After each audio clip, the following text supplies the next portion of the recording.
From the dawn of civilization to today as we know it, military powers have employed various methods to extract information from enemies. Torture and interrogation have been tools of war, evolving with each era but always aiming to break the will of the captive and gain intelligence. Welcome to Battle Captain. Today we'll explore the grim and controversial history of torture and interrogation techniques used in military conflicts across history. From ancient empires' methods to the modern world's interrogation rooms, these techniques reveal the dark side of warfare and humanity's quest for dominance. Torture as a means of interrogation has existed since ancient times. Empires like the Egyptians, Persians, and Romans refined their techniques and subdued enemies, spies, and even their own people. These societies recognized the psychological and physical power of pain. In ancient Egypt, torture was not only a means to extract information, but also a tool for public control. Techniques include flogging, forced labor, and mutilation. The Egyptians believed that extreme pain could force individuals to tell the truth, and they were not alone in this belief. The Romans perfected these methods during their reign. Crucifixion, famously used on Jesus Christ, was a favored method for execution and punishment. But when it came to interrogation, the Romans used a variety of techniques, such as the scourge, a brutal whip with metal and bone designed to tear flesh. Prisoners of war or captured enemies would be subjected to excruciating pain to force them to reveal military secrets or plots against Rome. One of the more infamous methods was the rack. Victims would have their limbs tied and stretched, dislocating their joints. The increasing tension caused unbearable pain, often leading to disfigurement or death. As we move into the medieval period, we see the use of torture becomes more institutionalized.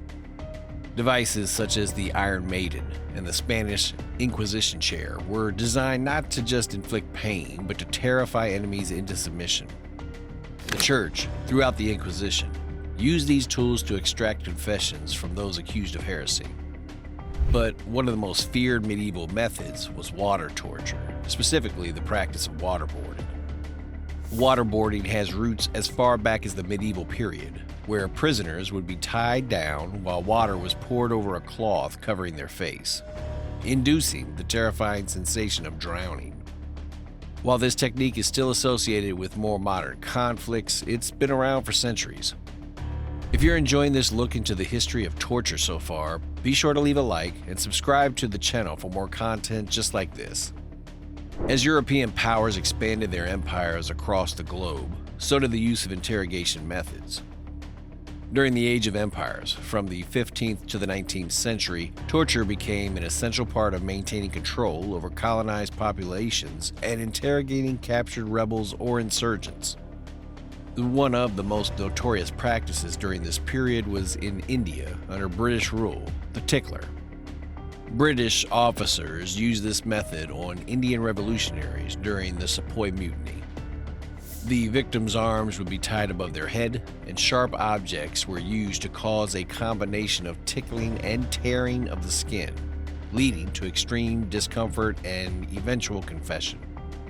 In Africa, during the scramble for colonies, European soldiers often used beatings, starvation, and mutilation to extract information. These techniques were designed to instill fear into entire communities, using individuals as examples to suppress resistance against colonization. The brutality of torture during World War I took on a new dimension as the war transitioned from physical to psychological. The trench warfare of the Western Front led to a shift in interrogation techniques. While brutal beatings were still used, there was an increasing emphasis on mental breakdown. Prisoners were kept in solitary confinement for days or even weeks, deprived of sleep and subjected to constant noise, lights, and psychological torment. The belief was that breaking the willpower of an enemy could lead them to reveal important military information. World War II saw both Allied and Axis forces employ more structured interrogation techniques, some of which straddled the line between torture and psychological mutilation. The Gestapo, the secret police of Nazi Germany, used brutal methods like beatings, electric shocks, and extreme deprivation to extract information from resistance fighters, spies, and captured soldiers. One of the most notorious techniques was the cold cell, in which prisoners were left naked in freezing cells and doused with cold water until they were on the verge of hypothermia. This type of psychological and physical torture were designed to break the mind as much as the body. In the Pacific Theater, the Japanese were infamous for their treatment of prisoners of war. Techniques such as beatings, starvation, and forced labor were common, but one of the most feared methods was the bamboo torture, where sharpened bamboo shoots were allowed to grow through a prisoner's body, exploiting the plant's rapid growth rate. As the Cold War began, the nature of interrogation shifted. While brutal methods were still employed by many regimes, especially under dictatorships, the focus increasingly turned to psychological warfare and manipulation. The US and the Soviet Union both recognized the value of psychological torture. The CIA, through its MKUltra program, experimented with drugs, sleep deprivation, and sensory overload to control minds and extract information. Meanwhile, Soviet forces employed stress positions, deprivation of basic needs, and mock executions to wear down the resolve of prisoners. Techniques like forced insomnia, continuous interrogation, and manipulation of light and dark cycles were used to disorient captives, breaking them down mentally over time. These methods left no physical scars, but caused profound psychological trauma, often leading to confessions or betrayal of colleagues. The 21st century has seen the global stage grapple with the ethics of interrogation. Modern democracies have struggled with balancing security needs against human rights. After 9/11, the US and its allies faced moral and legal dilemmas regarding interrogation techniques.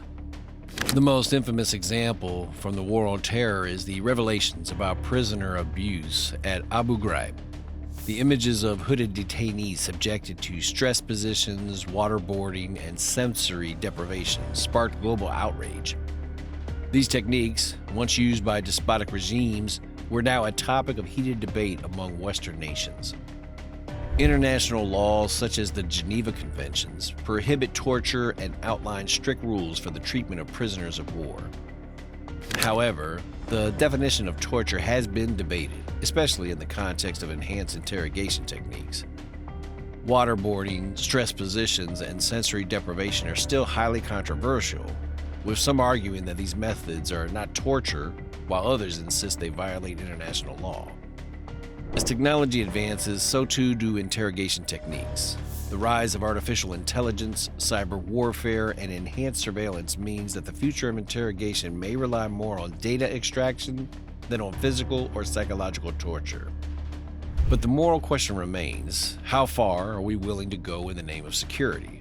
Torture has evolved over millennia, but the ethical debate endures. The lessons of history remind us that while torture may extract information, it also leaves scars on both the victims and the nations that employ it. War brings out the worst in humanity. As we look back on the history of torture and interrogation, it's essential to remember that the pursuit of information through these means often comes at an extraordinary cost. Thanks for watching. Be sure to like and subscribe for more military content just like this. We'll see you in the next one.